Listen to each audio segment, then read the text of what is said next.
part 2 o ayan sa part 2 sa ano ko, sasabihin ko sa inyo. Natapos na yung sa part 1. I-continue ko lang kasi mahaba na yung video ko. Yung regarding nga sa pagka-demonetize ko. Ayun, na-demonetize ako by November 30 din pagka wala ng papa ko. Ayun, yung parang ang lungkot ko sa pagkawala ng papa ko, yung parang binawi niya na like inday kasi, inday, yung basta sa Bisaya inday, yun ang tawag sa akin. Yung parang binawi niya yung kalungkutan ko na nawala siya, hindi ko nakita. Tapos yun, na-monetize ako. Tapos, after nung nailibing si Papa, nasira din yung cellphone ko. O ayan, na ano din na naman ako, yung parang andyan, hindi ako nawala ng ano, yung parang super lungkot, di ba? Yung parang ma-depress ka talaga. Tapos, yon na-monetize ako by November. Tapos, November, December, January, February, March, April, May, June. By June 28, birthday ko. Itong June 22, ayan, June 22, June 20, kasi ang sahuran sa YouTube channel sa YouTube is 20. So, after like 20 ka pinadala ng email ni Lolo, 20, after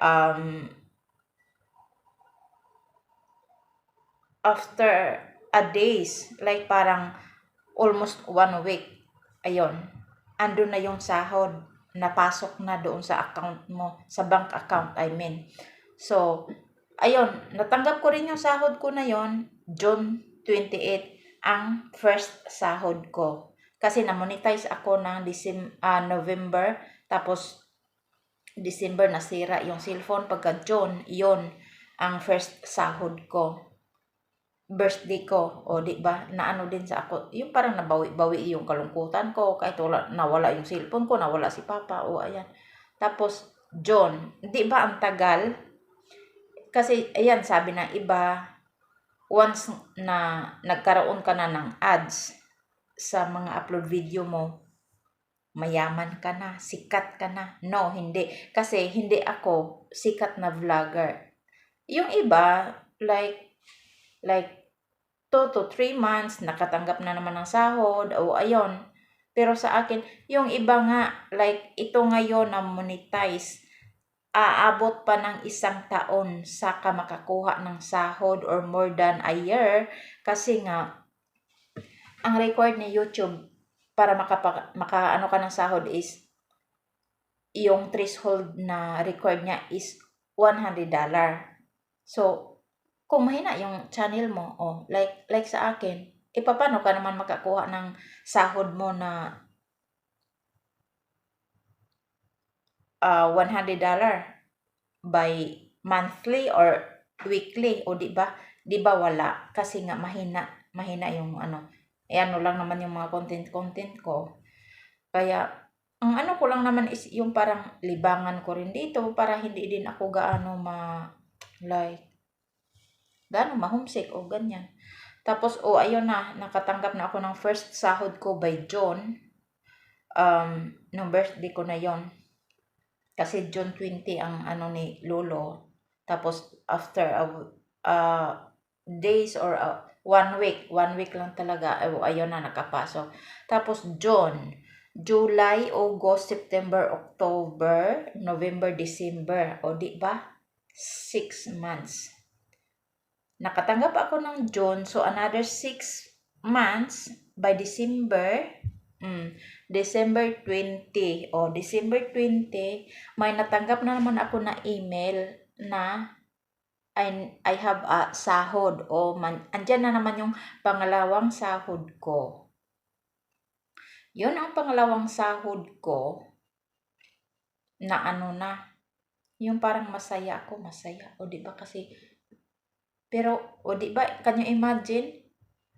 $100. May $100 na naman. Yung $100 is equivalent US dollar. 100 US dollar is equivalent to piso is 5,000 piso. O ayan, so nakatanggap na naman ako. December 20, yun nga, nakaano ako ng message ni Lolo na mag-ano na ako ng sahod. Tapos, ako din, inaamin ko yan. Wala akong sariling account, ng bank account.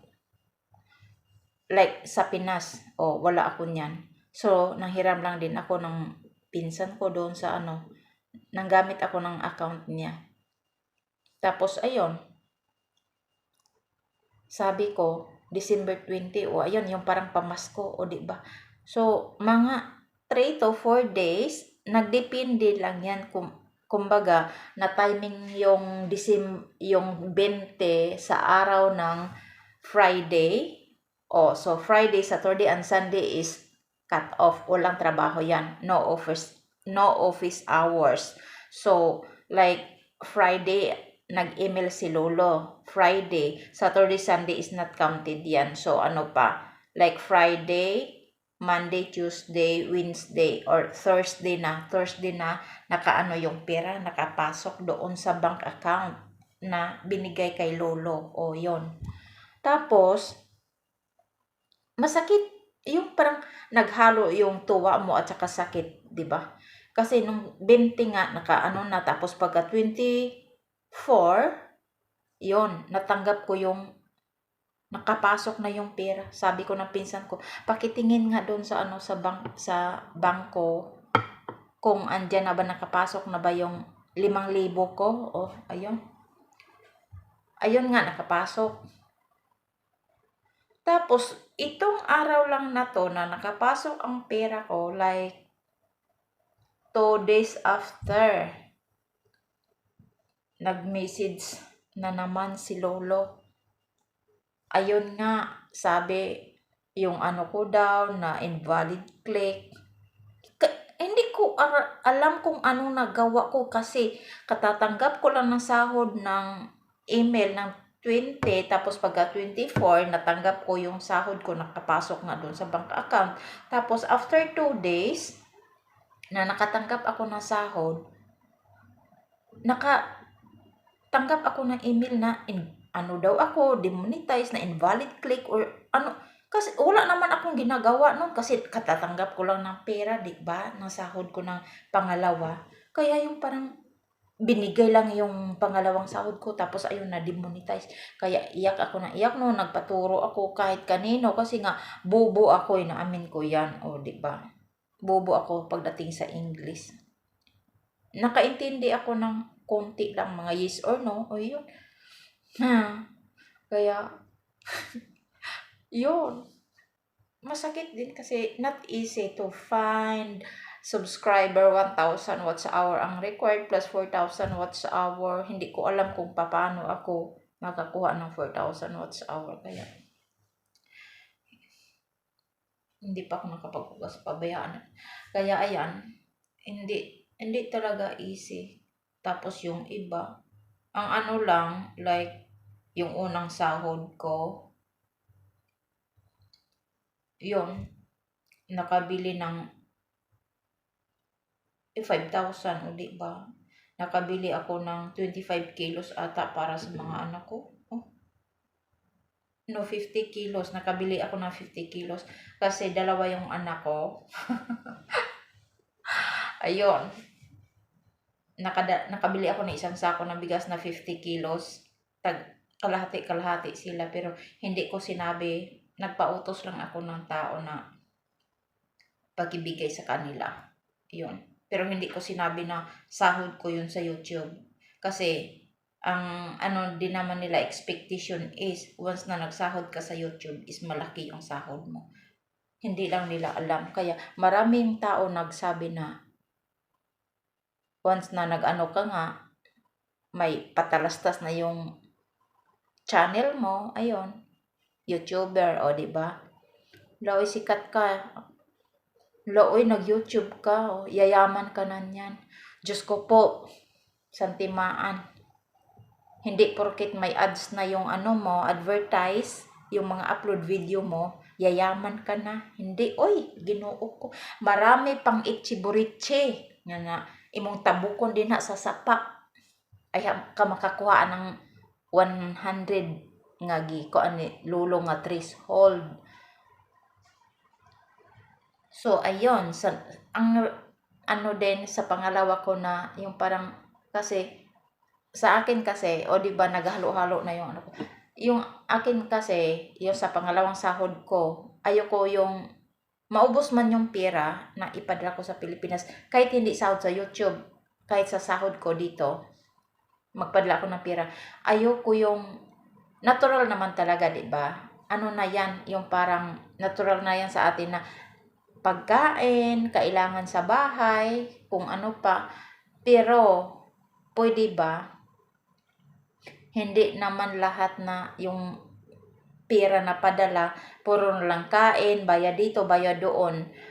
Kung may ano pa, makagawa kayo ng paraan, gusto ko may parang remembrance ba, souvenir sa pera na pinadala, yon. Kahit man lang makabili ng isang mangkok or kutsara na kahit tag 10 pesos o ayan, makabili ng ganyan, kutsara, tinidor. Kasi yung parang may makita ka na or maalala ka sa sahod mo na yon. Yun, ganun din ako dito sa Taiwan. Nagpadala ako ng pera kahit magtira ako ng 500 sa pera dito or 1,000, hindi ko yan pambili na para pang ano ko. Like, kung nakabili man ako ng shampoo, ano, maramihan naman. O, yung, basta, yung pang sarili ko na gamit. Yung para maramihan. Pero yung natira ko na, mag-iwan ako ng 1,000 or, ayun, 500, yan. Ibili ko yan ng mga gamit-gamit pang bahay sa kusina or makita ko ng mga okay-okay. Ayun. Oh, hello, okay-okay fans. Oh, ayan. Inamin ko yan. Ito yung okay-okay. Kaya, ayun. Sus, mabaho na ko, ani. Oy, ginoo ko. O, ganun yun, mga palangga. Tapos, basta, ayoko nang maubos lang yung pera na walang makita. Yan. Ing anak ko bay, ing anak ko mga palangga. Yun nga. Tapos, ayun, yung sa pangalawa ko nasahod sa YouTube. Kasi yung bubong sa kubo namin, nagkalawang na. Hindi ko alam, bago pa nga, hindi, nagkalawang, hindi ko alam, Tapos yun, ang pangalawang sahod ko, bumili ako ng floor mat ba, linoleum, kasi, ano man, tawag nito yung sahig, wala man may tiles, okay? Sus, wala pa ko hindi pa na ako kaya mga tiles. So, ayun, bumili ng linoleum, tapos yung 3,000, kasi nga 5,000, di ba? 5,000. Hindi na ako nagbigay ng pangbigas-bigas, ganun. Bumili na ako, sa sahod na lang ako, bumili ng bigas para sa mama ko at sa anak ko. Kasi, ang mama ko at saka anak ko, hiwalay sila. Ayun. Tawag nito. Yun nga, bumili ako ng linoleum at saka tawag nito, sa sala lang ang nilagyan ng linoleum, hindi na yung iba kasi nga 5,000 lang, remember, 5,000 lang. Paano pagkasyahin yung 5,000? Tapos kaya yung 3,000 binili ko ng pintura para sa bubong kasi nakalawang nga. Di ba? Kaya, yun ang pangalawa ko na sahod. Pagkatanggap ko ito ngayon, 2 days, nag-message na ganon. Masakit.